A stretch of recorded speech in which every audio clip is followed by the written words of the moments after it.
Welcome to the Grazing Grass Podcast, episode 132. The biggest part that would change is our quality of life Oh, yes. going into this system. You're listening to the Grazing Grass Podcast, sharing information and stories of grass-based livestock production utilizing regenerative practices. I'm your host, Cal Hardage. You're growing more than grass. You're growing a healthier ecosystem to help your cattle thrive in their environment. You're growing your livelihood by increasing your carrying capacity and reducing your operating cost. You're growing stronger communities and a legacy to last generations. The grazing management decisions you make today impact everything from the soil beneath your feet to the community all around you. That's why the Noble Research Institute created their Essentials of Regenerative Grazing course to teach ranchers like you easy to follow techniques to quickly assess your forage production and infrastructure capacity in order to begin grazing more efficiently. Together, they can help you grow not only a healthier operation, but a legacy that lasts. Learn more on their website at noble.org/grazing. It's noble.org/grazing.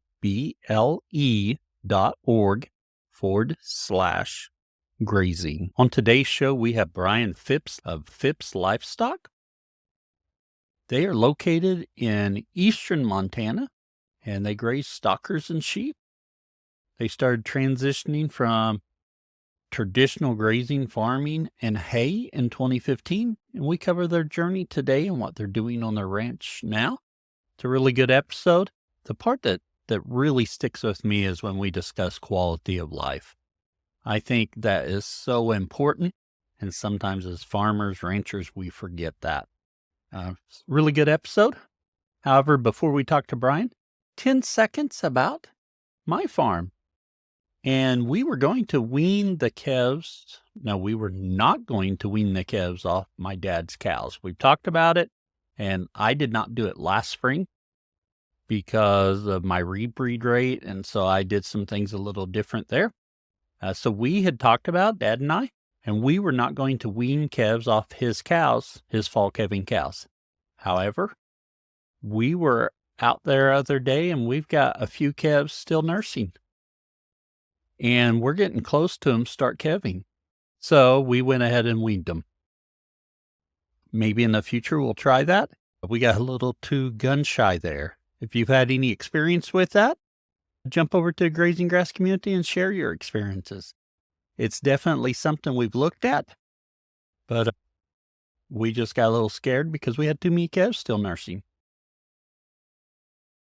On 10 seconds about the podcast, we had a new sponsor today for the overgrazing section. Welcome, Redmond.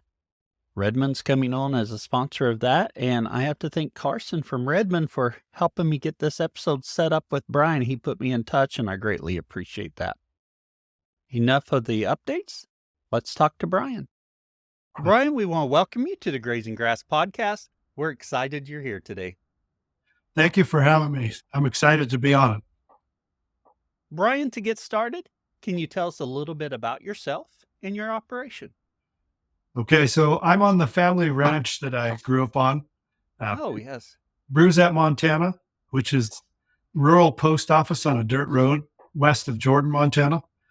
And so grew up on the ranch, went to college, came home to help my dad. He actually passed away from cancer when I was 22 years old. Oh, I'm sorry. Over the operation. At that point, I still had a younger sister in high school. And then my mother was still on the ranch. So I took over and started running it. And then got married to my wife, Chelsea, in 2005. And then shortly after that, we started buying the ranch. And then we have two children. Gracie is 16, Tegan is 12. And so, yeah, been here basically my whole life, except for a couple of years of college. Oh, very nice. So, Bryan, did you always think growing up on the ranch, you were just going to continue doing that? I always knew I'd be involved in agriculture in some shape or form. Oh, yeah. And I always enjoyed cattle and ranching. And so I always want to be involved in it. And what did your dad run on the ranch? He was a cow calf operation with farming and haying. Oh, yeah. And how has that evolved to what you're doing? Okay. So when we started out, we were doing the cow calf and then farming, haying. And so we were custom haying and custom combining to help Ford equipment, literally going 7 days a week. Oh, yes. And it got to the point where my kids were in bed when I left and they were in bed when I got home at night. So we decided we needed to change things up. And so we headed into the regenerative direction from there. So About when was that when you made that little paradigm shift? in 2015, we went to a holistic management course Oh, yes. and then started changing things up and looking at our operation differently and started doing infrastructure, water, fence. And then in 2019, we went to ranching for profit and got more on the financial side to help us out. And so we no longer hay. We farm a little bit. We plant annual cover crops for grazing. Oh, yes. And One quick question on those courses. We just had a episode out other day and discussing holistic management and ranching for profit. Do you think the order you went to them, holistic management followed by a few years later ranching for profit, do you think that was a great order to go in? Do you think that was a good timeline to go to those conferences, or not conferences, but schools? yeah, so I think any order's fine, but I would do them closer together. Yeah. Holistic management is great on the grazing side, but figuring your forages and helping you in that direction towards the regenerative. And then I would recommend the ranching for profit right away on the financial side, just to figure out how to run those numbers and make Oh, yeah. everything profitable, run gross margins and all that. So they're both great courses. I would do them closer together. Oh, yeah. Yeah. And with the holistic management, you already mentioned a while ago that you were leaving when your kids were asleep and you got home, they were asleep. And that really prompted you for some other changes. Was there anything else that really caused you to look into holistic management and go towards that? Um, yeah, the other thing was, so I was working all the time and my wife helped a lot. We had kids in car seats and tractors and swathers. Oh, yes. But the other part of that was I was gone all the time. I was spending the money. My wife was trying to track finances. And so there was obviously some heartache there because Oh, yeah. I didn't have time to deal with it. She was trying to figure it all out. And we just weren't going in a good direction. So that was a lot of it just so we could have a better quality of life and enjoy more time with our kids. I think that balance of farm and life, whatever you're farming or ranching, is so important, and sometimes we forget it. I grew up on a dairy, Yeah. so we had very long hours. We spent a lot of time with the cows. Yeah. So you go to the holistic management. What was your biggest takeaway from it? Or maybe a better word, Brian, better way to word that. What'd you do when you got home? Oh, well, the first thing we did when we got home, so we decided to go to this class. It was in Lewistown, Montana, and it was in January, and it was cold, and we literally just brought our cows in and fed hay all winter and supplemented them. Oh, We yeah. had some grass left, but that's just what we had always done. The first thing we got home is we kicked the cows back out on grass, started bale grazing and grazing grass, and we started feeding a lot less hay. Oh, yeah. Yeah. Initially, did you find your cows work great in that situation, or was there some heartache or some, It was not heartache, but more hurdles to go through? it was okay. We've kicked them out, and we were still supplementing with hay, and Oh, yeah. we just made them eat a little more grass. Now, before we continue along that just a little bit, you're in Montana. What kind of rainfall are we talking about? What kind of growing season do you have? So we are in a 12-inch rainfall, Oh, okay. and so we're May 1. We start grazing to it starts 1st of August. The grass starts curing out, but we can graze into September. It's kind of part of the growing season, especially with Oh, yeah. annual cover crops and stuff. And then by October, we're into stockpile forages they're cured out. So a lot of times maybe supplement with some protein. And is that when you think about your wintering program now, is it bell grazing and grazing stockpile now? Yeah. So we've actually went away from cow calf. Oh, okay. We're all stockers and sheep, and the stockers are only here during the growing season, and the sheep, we only winter sheep. And so we winter the sheep on stockpile forage and a little bit of protein. And those winter requirements for wintering sheep's a lot less than wintering cattle. Right. Yeah. The water requirements too. Oh, yeah, right. And I would assume you have more difficulty with frozen water than I do in Oklahoma. Probably. Yeah. Yeah. When did you make the change to stockers and move away from cow calf? Oh, yeah. So starting in 2019, we had grasshoppers move in and hit severe drought, and that drought continued until 2023. Oh, wow. So fall of 2021, that summer we'd only had 3 inches of rain. There was no hay in the area, and hay prices went through the roof. So Oh, we I imagine so. destocked our cow herd, and then we kept all of our calves and wintered them and grazed them and sold them as stockers. And then the next year we bought some calves, brought in some custom grazed stockers. And then this year we're 100% custom grazed stockers. How has that transition been for you, going from cow calf to stockers? It's been great.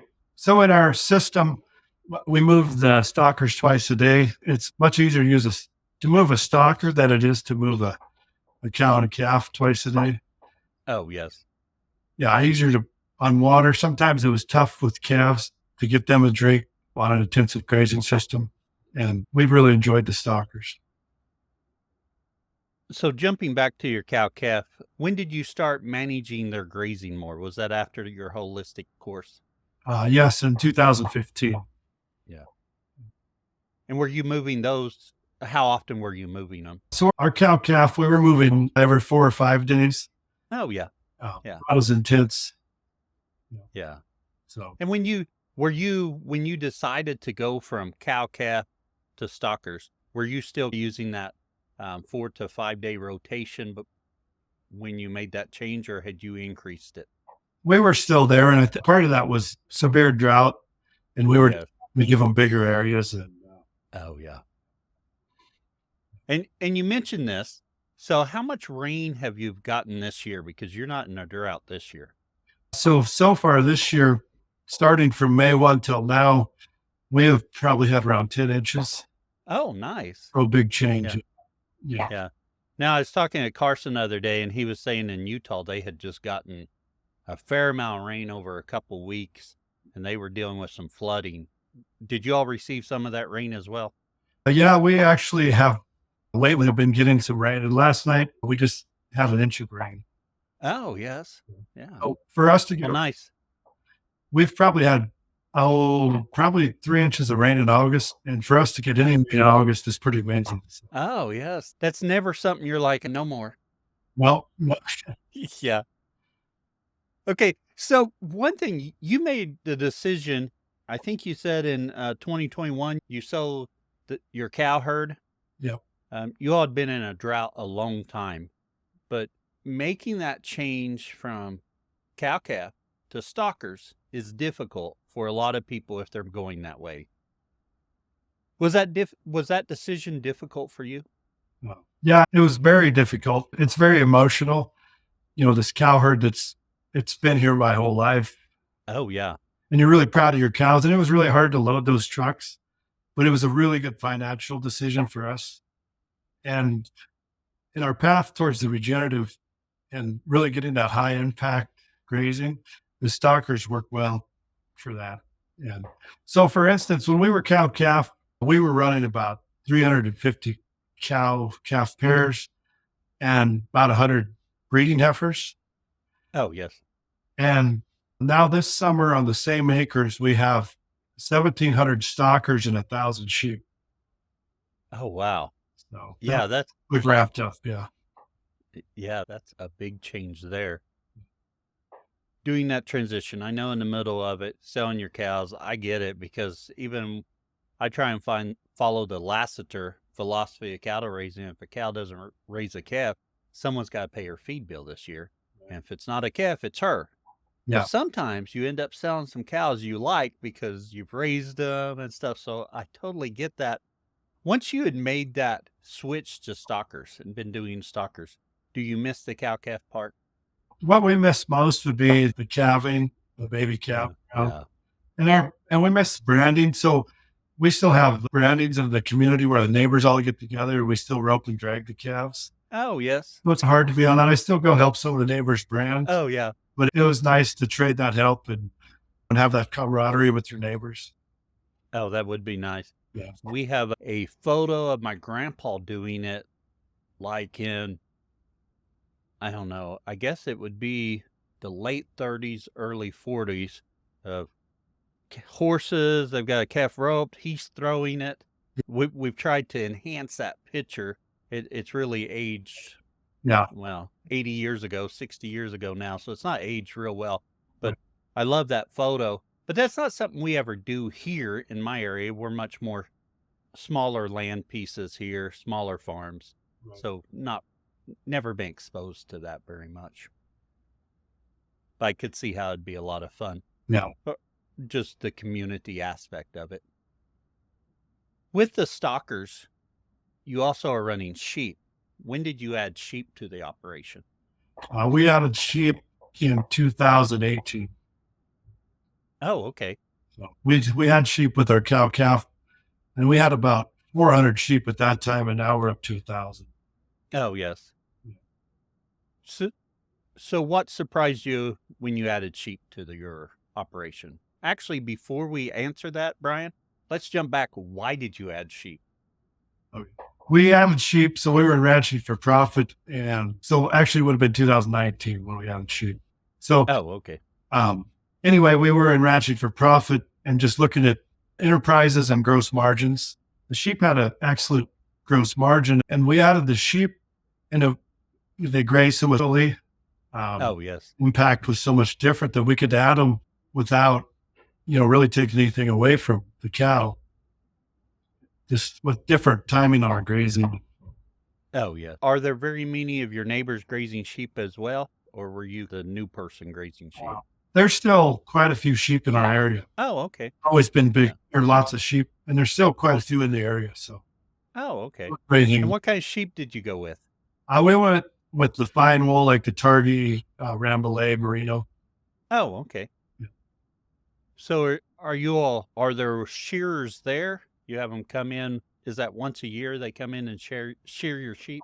Yeah, they have portable shearing plants, 4 or 5 shearers in their crew, and they just back in and shear the sheep and load up. Oh, when you're doing that. And so for wool sheep in my area, we don't have any wool sheep unless you're showing sheep. We have all hair sheep here. And I really see the populations growing. We've got about 150, but I would say there's at least 2 or 3 flocks in just a few miles of me that's much bigger. Right. They've really came on of late, it seems. And I say late, last 5 years or so. Because when we first got them, we were like, no one else had very many that we could find. Right. But the wool sheep's interesting to me. So there's a few advantages to wool sheep versus hair sheep. One, or what I perceive as advantages, one is the size. Your hair sheep's on the smaller size. You get better flocking or herding together. Wool sheep, I think, or at least on some breeds. But the disadvantage is the wool. Or that's in my mind. Is that a big disadvantage? Does that end up becoming a cost item? Or is it a net zero with the wool? Or how does that play out? So our wool in our grazing system, it stays very clean, and and we've bred for really fine wool, and it's high yielding. So we get top market price. Okay. We get around $2 to $2.50 a pound, and it's not a runaway, but it pays the shearers and there's a little extra money. Well, that sounds like a win situation. Right. It pays for him to get sheared, and there's a little extra. You can go out to dinner. Yeah. Yeah. Now, I don't even know. You said per pound. How many pounds do you get from a ewe? So you'll get 8 to 10 pounds. Oh, Yeah. okay. Interesting. Yeah. Where does the wool go?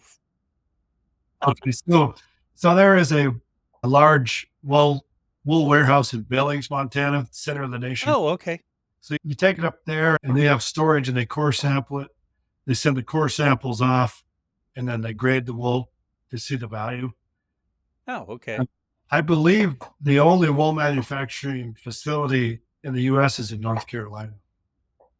Oh, okay. And Okay. Interesting.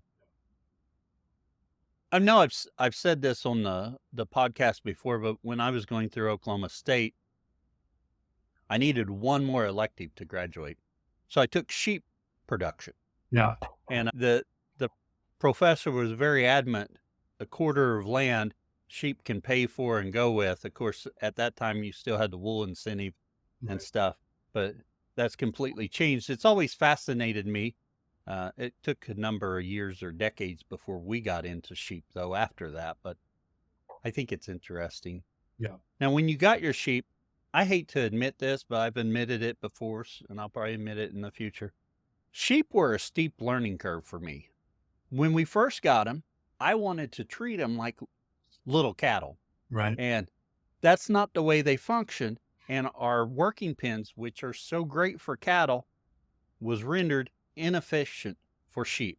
What were some growing pains, or what was some things that surprised you about sheep? So luckily I had grown up with sheep. Oh, okay. I had understanding. And then we had built a new pipe krill for our cattle. And we still had our old krill. It was a cattle working facility that was made from wood. So Yes. we just revamped that with woven wire panels, and made it work for sheep. Yeah. Oh, yes. Yeah, a huge advantage there having grown up with sheep because we did too much sheep wrestling here. Right. And finally we got an alleyway for sheep that makes it so much easier. But I'd come in and we didn't have all that many sheep at the time, and I knew I had lost. Yep. Yeah. The first year we had sheep, we didn't have the alleyway. So we wrestled a lot of sheep and then we bought them. Oh, yes. Yeah. Yeah. So with your sheep, when do you lamb them, and when are you shooting to market the lambs? So we lamb around the 1st of May. Oh, okay.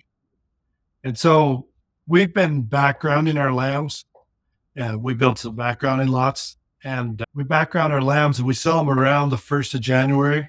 Uh, seems to be a really good market. Oh, yeah. And then last year we actually grass finished 100 head that ended up we finished them and they ended up going to Missouri Oh, yes.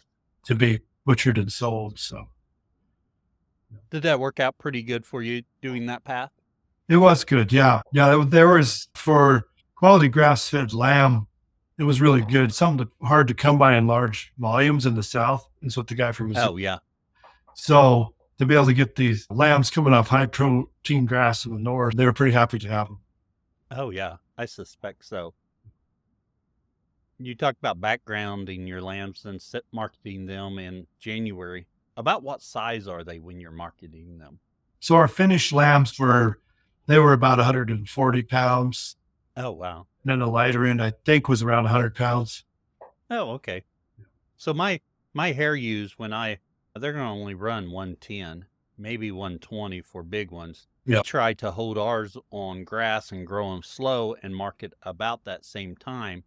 And even at that, we're marketing, 75-pound lambs. We're not getting near the weight you are. Right. Yeah. These wool lambs, we have 140, 150 pound ewes. So. Oh, yeah. Makes a difference. Yeah.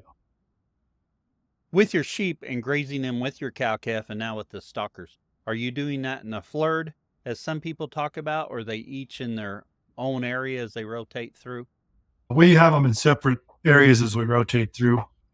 And then in the wintertime, we'll graze those sheep across most of the ranch at a really fast pace.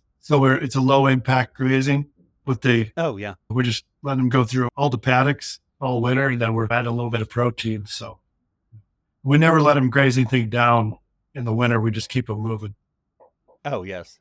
And what kind of fencing are you using for your stockers and for your sheep? So we put in permanent paddocks with 3-wire high tensile. Oh, okay. And once we trained our sheep, we put in training lots and trained our sheep. It works well. And then we just graze on a single poly wire on our daily moves once everything's trained. And those animals are never hungry because we're moving them off enough that they don't really bother the fence. Never really a big problem. Yeah. So how big are your enclosed area with the 3 wires that then you reduce down to the single wire? So our paddock size is, from 200 to 500 acre paddocks. Oh, okay. Okay. I knew it'd probably be a little bit bigger than what we work with here, but I just didn't know how much bigger. Right. Yeah, we're operating on 12,000 acres. Oh, yeah. Yeah. Yeah. I can't even think.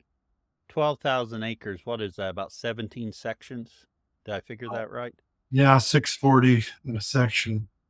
Yeah. I may went a little higher on that section, maybe about 15 or 16. I don't know. Yeah. With your sheep, are you running livestock guardian dogs? Yes. And we've had great success with the guard dogs. We run 4 guard dogs. And sometimes 3 of the neighbors. Oh, yeah. That was my next question. How many are you running with them? Do you have a particular breed you like really well? So we have Pyrenees and then some Akbash Spanish Mastiff cross. And we really like that, the Spanish Mastiff Akbash. And main luck was the Pyrenees. The Spanish Mastiff Akbash, they do not leave the sheep. Oh, yeah. They stay with the herd really well. Sometimes the Pyrenees want to travel a little bit, especially the males. Yeah. But the others don't. They stay with the sheep really well. So I found that as well. My Pyrenees wanted to roam the whole countryside here. When I had them, I'd get a call. Hey, dogs are down here by the lake 5 miles away. I'm like, oh, well, not where they're supposed to be. Yeah. I've got Anatolian Shepherd and an Akbash now, and they're pretty good about staying. Good. The Anatolian Shepherd's really good, except he's got hip dysplasia, so he won't go too far anyway. Right. And the Akbash, he's not quite as good, but he's pretty good. Good. Let's go ahead and transition to the overgrazing section, because in the overgrazing section, we're going to talk about deeper into your intensive grazing of native pasture in your dry environment. At Redmond, we know that you thrive when your animals do. That's why it's essential to fill the gaps in your herd's nutrition with the minerals that they need. Made by nature, our ancient mineral salt and conditioner clay are the catalyst in optimizing the nutrients your animals get from their forage. Unaltered and unrefined, our minerals have the natural balance and proportion that your animals prefer. This gives your herd the ability to naturally regulate their mineral consumption as they graze. Our minerals won't just help you improve the health of your animals, but will also help you naturally build soil fertility so you can grow more nutrient-dense pasture year after year. Nourish your animals, your soil, and your life with Redmond.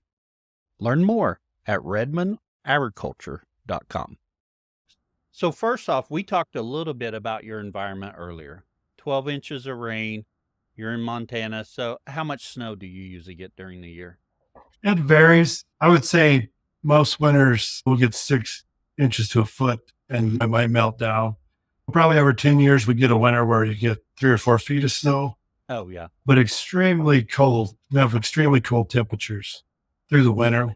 Not a high snowfall usually. Oh, yes. We'll get blizzards and then the wind blows and piles of snow up. And oh, okay. yeah. Do you typically have snow on the ground throughout winter? Not typically. Oh, okay. We'll get snow and then it'll melt off. The worst part is some years, if we get early snow, it'll melt into ice. We can have ice for a long time. Oh, yes. Yeah. We don't get very much snow, and when we do get snow, usually the next day it turns to mud and it becomes a mess. Right. Occasionally we will get ice storms here, and the ice storms are never good. Right. And sometimes you will hold that cold weather too long before it comes down, then it's really cold for us. But I'm sure it's still nothing compared to what you all have. See negative 40. Oh, yeah. I'm not happy if it's just -1. So, so so you're dealing in an environment that's on the drier side. You have some extremes with weather there. How do you manage your intensive grazing in this environment? And I say that before I even want you to answer that. Let's talk about your pastures and what you're grazing. Okay. So we're set up because we used to farm and we planted quite a few acres back to grass. So we have tame pasture, Oh, yes. but 80% of our place would be native pasture that had traditionally been continuously grazed in large pasture. Oh, yeah. So it was starting to be bare ground and less species. Oh, yeah. So when we went into it, we really wanted to repair or heal our native range.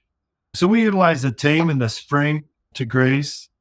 Oh, okay. It's green and growing earlier, and that gives our native a chance to come up, get some seed heads, get started. And then when we go through our native pastures, we're going through on 2-day moves, and we back fence everything, no regrazing. And then we're shooting for an 18-month rest period on all of our native. Oh, yes. So trying to give that a good rest recovery. And then we're changing the season of use on that native the next time we use it. So if we graze in the spring, the next time we graze it late summer, fall. Yes. Just so we're building that rest period and graze it a different time of year. So we're primarily cool season grasses, some warm. And we found that change in season of use really helps our warm season grasses establish. Oh, yes. Yeah. Now, when you say native pasture, I immediately think of the tall grass prairie. Are you part of the tall grass prairie, or are you a little bit to the west of it? We're west, so we're what they call the short grass prairie. Oh, okay. No. Actually, yeah, that would make sense. Yeah. So what are some species there for your native grasses? So we have Western, Blue Gramba, Oh, okay. Kentucky Blue. We have green needle and thread. We have, let's see. Yeah, and then we've got a little sage.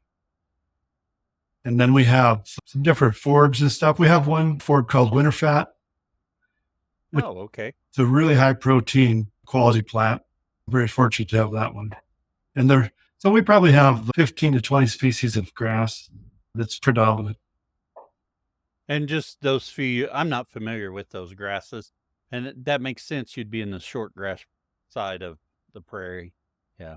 For your tame pastures, what kind of species mix do you have on those?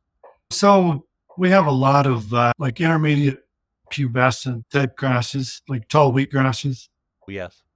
Well, usually put some alfalfa with it. Yeah. And then of course there's a lot of straight crested because of highly erodible farmland, like in the 30s and later was yes. crested wheatgrass to hold the soils. Okay. And it's a monoculture, nothing will really grow with it. So we really utilize that early spring when it's green and growing. And once that grass starts to cure, would be better feeding straw. Oh, yes. Green, it's pretty palatable, pretty good protein. Yeah. Yeah. So you mentioned with your native pasture, you're going for an 18-month rest period. With your tame pasture, what kind of rest period are you working with there? About a 12 to months. We're grazing that every spring. We maybe would start a different spot each time as we go through it. So it'd be a 12. Oh, yeah.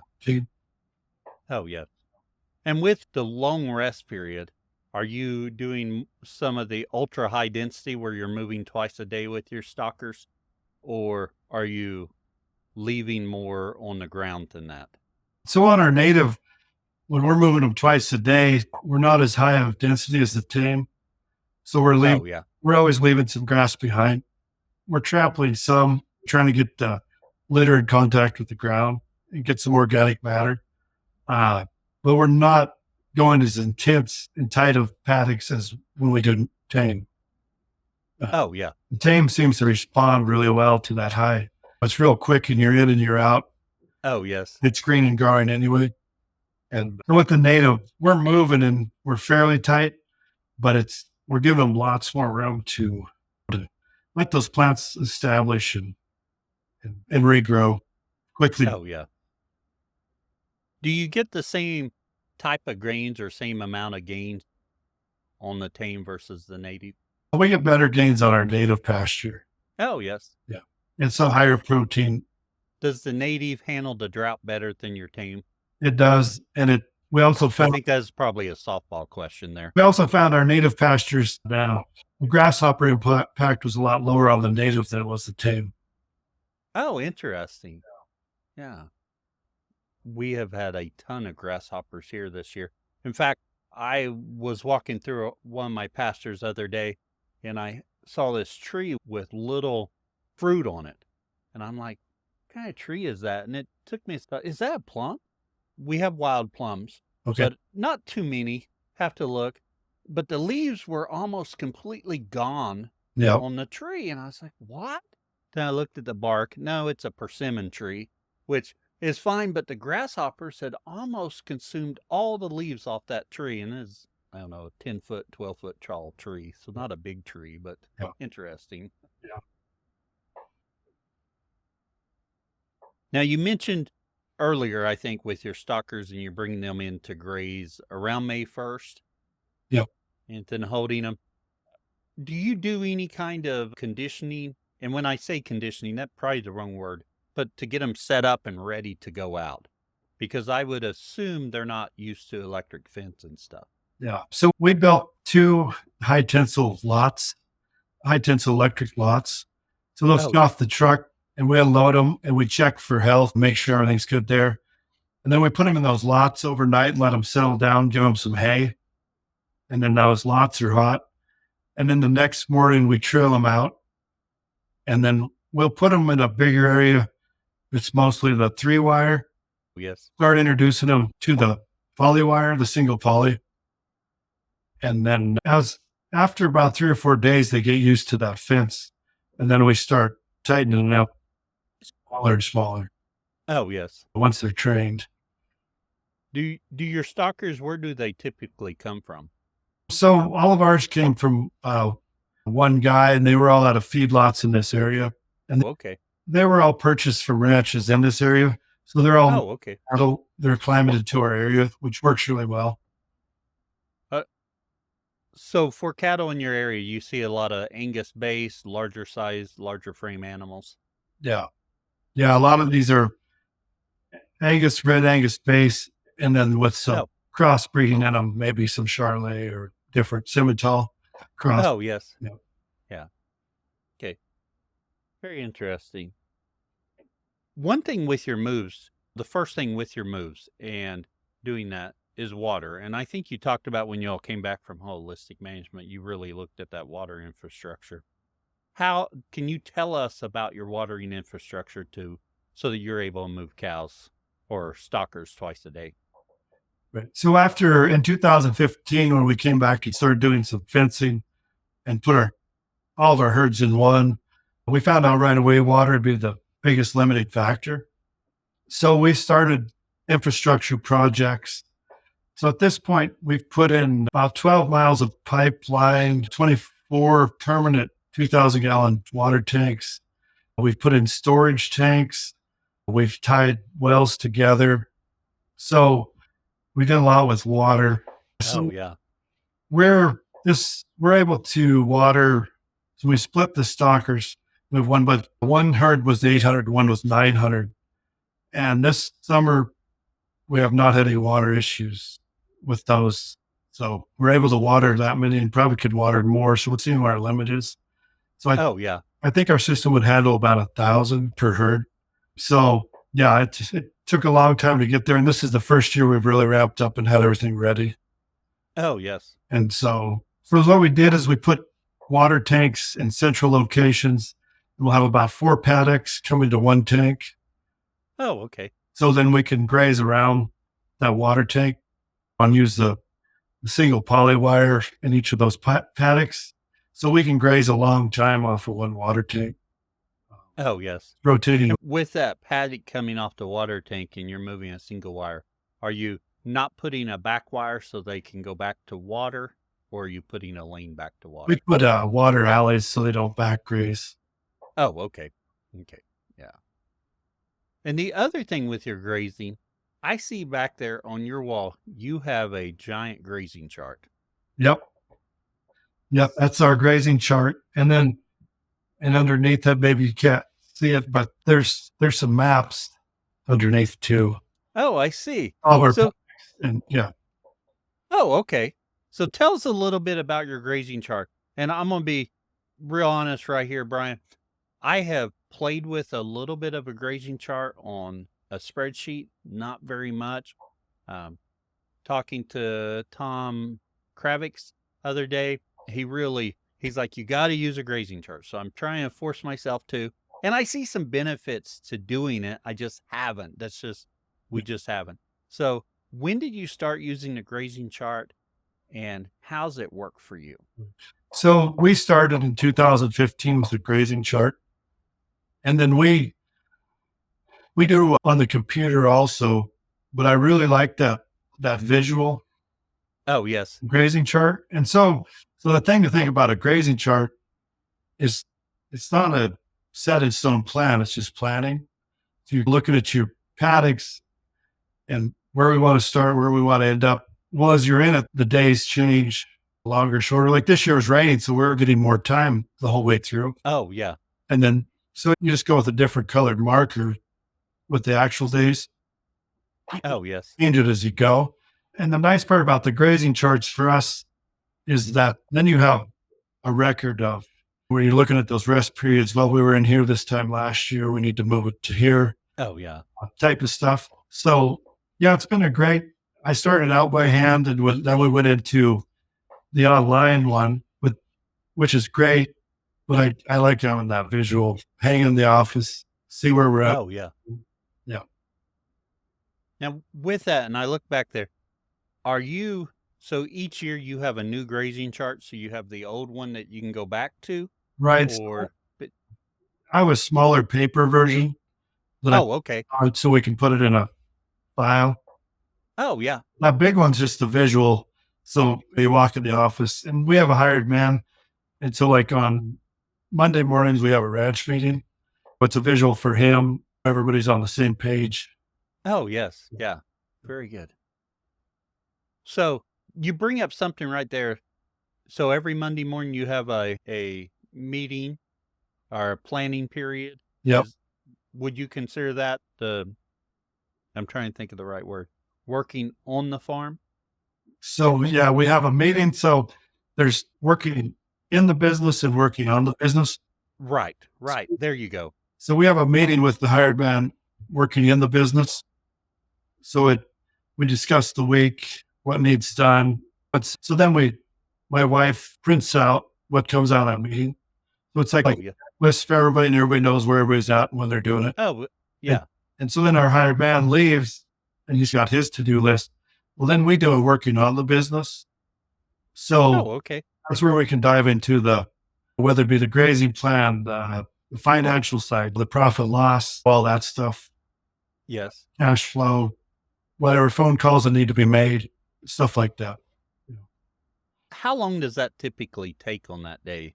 Do you have it scheduled for just a certain amount of time, or do you just go until what needs done gets done for that portion? So the portion with the hired man is probably 15, 20 minutes because of the planning, we have everything in order. And, yes.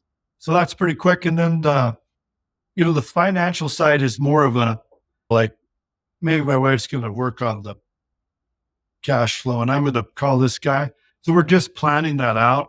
So it's pretty quick. Just okay. Nothing need done. And then after that, on your own time, you're looking at making those decisions or doing that planning. Oh, yeah. Do you look at financials every week, or is that like once a month? It's probably more of a once a month that we bring it up and make sure everything's up to date. Oh, yeah. What's done. It's on the plan every week.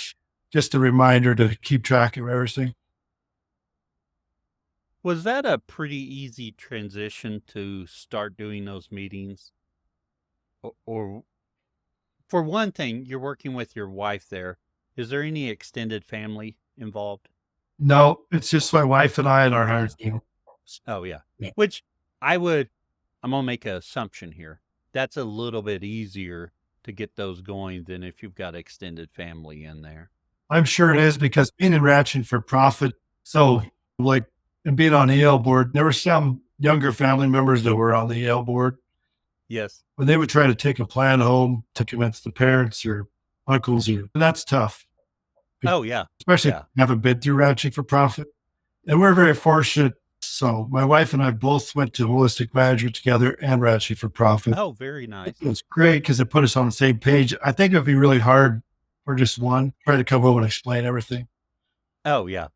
Yeah. And is she highly involved in the ranch as well? She is, yes, very involved in the ranch, and she also works during the school year. She's a speech language pathologist, and she Oh, yes. coaches volleyball, but very involved in the planning Oh, yeah. we do. And yeah, Yeah. My wife's a teacher. She teaches first grade. She's yeah, been teaching kindergarten. She finally was able to progress and go beyond kindergarten. Now she's in first grade. But she's not as involved on the farm as that. Now, I'm going to go on a tangent for just a second. And so listeners don't want to hear about a non-ag tangent, just skip forward 30 seconds. When I went back to college, I got my animal science degree at Oklahoma State, and then came home and we dairied for a number of years. And then we sold out the dairy and I went back to college for education. Part of getting into teacher school, I had to go through a speech assessment. Mm. And going through that speech assessment, I was 30 years old. I found out I did not pronounce THs. Mm.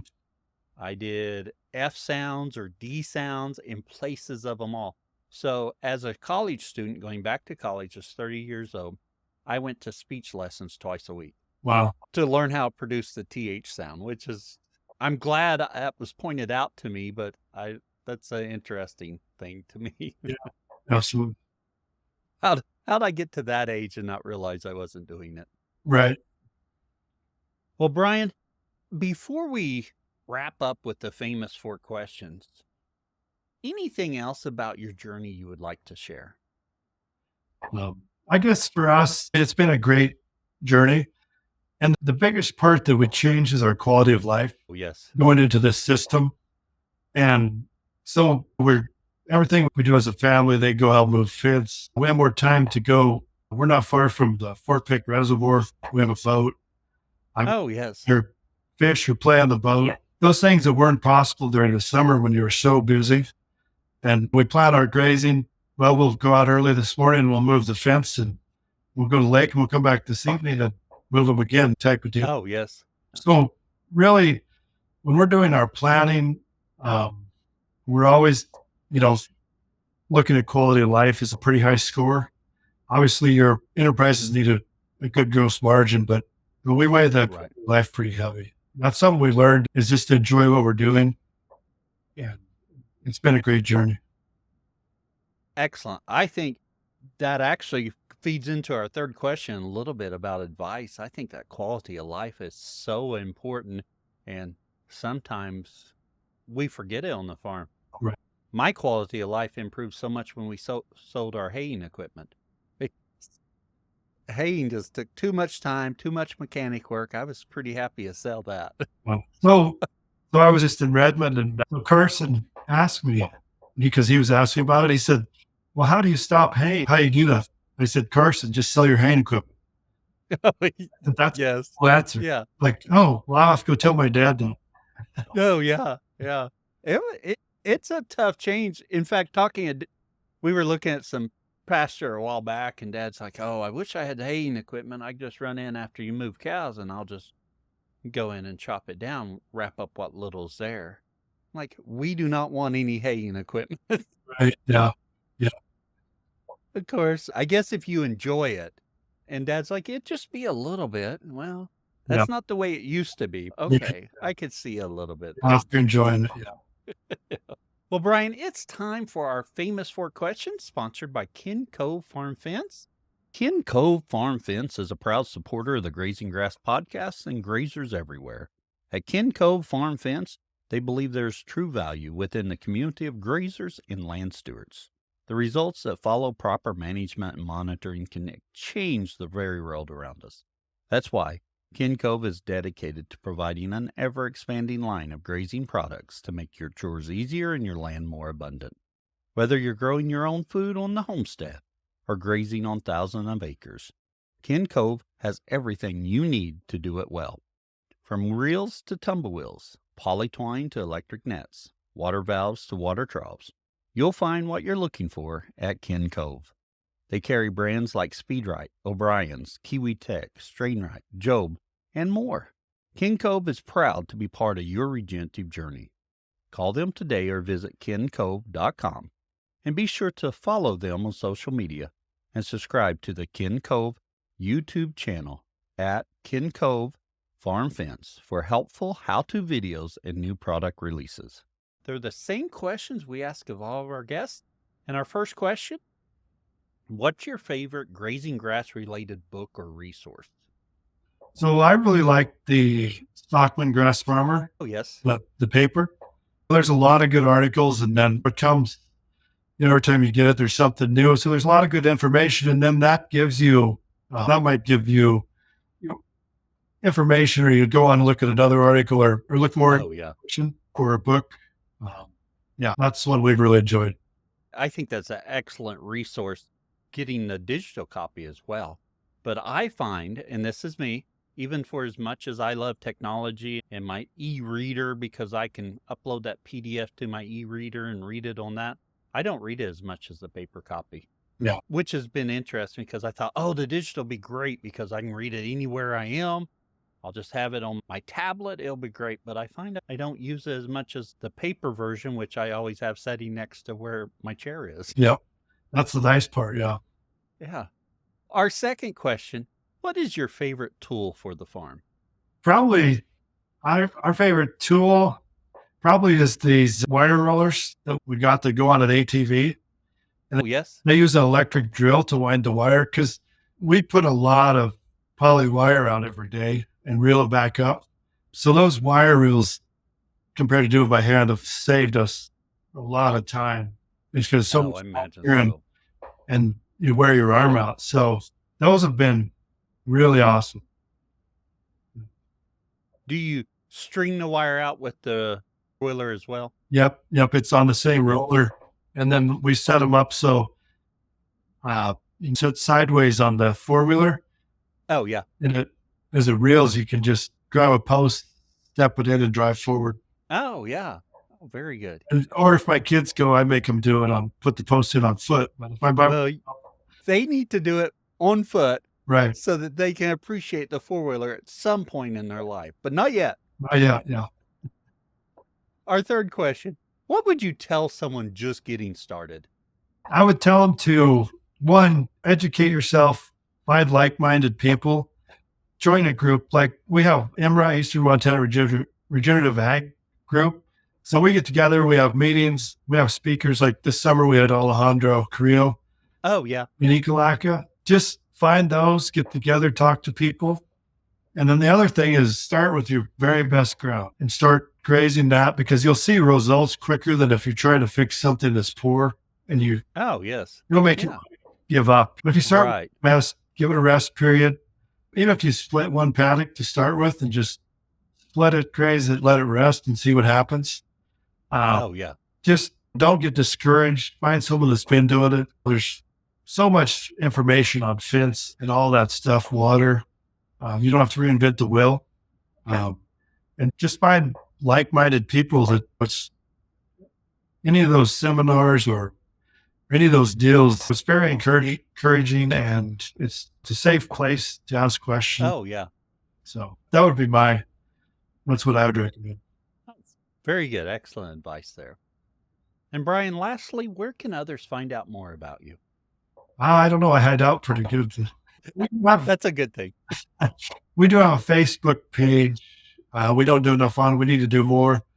And then also through that IMRA, Eastern Montana Regenerative Ag, it's on Facebook.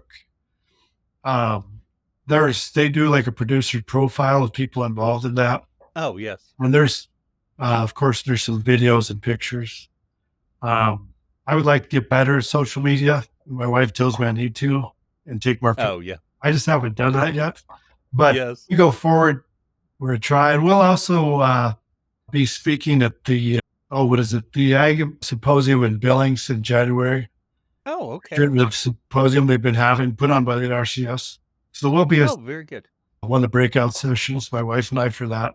So, Oh, yes. yeah. Excellent. Soil Health Symposium Oh, okay. in Billings. Yeah. That's a really good one. It's a really good conference. So Oh, very good. there's lots of other good speakers if you don't want to listen to me, but Oh, I think they should go and listen to you, Bryan. Bryan, we really appreciate you coming on. And just for our listeners, Bryan came on here at a very short notice so we could have an episode coming out this week because we were running a little bit behind. And a hat tip to Carson for putting us in touch. So thank you, Bryan. I appreciate you coming on and sharing with us. thank you for having me. And definitely shout out to Carson and the Redmond Natural Minerals Health. So very good. I really hope you enjoyed today's conversation. I know I did. Thank you for listening. And if you found something useful, please share it. Share it on your social media. Tell your friends. Get the word out about the podcast. Helps us grow. If you happen to be a grass farmer and you'd like to share about your journey, go to grazinggrass.com and click on Be Our Guest. Fill out the form and I'll be in touch. We appreciate your support by sharing our episodes and telling your friends about it. You can also support our show by buying our merch. We get a little bit back from that. Another way to support the show is by becoming a Grazing Grass Insider. Grazing Grass Insiders enjoy bonus content, monthly Zooms, and discounts. You can visit the website, grazinggrass.com, click on support, and they'll have the links there. Also, if you haven't left us a review, please do. It really helps us as people are searching for podcasts. And I was just checking them, and we do not have very many reviews for 2024. So if you haven't left us a review, please do. And until next time, keep on grazing grass.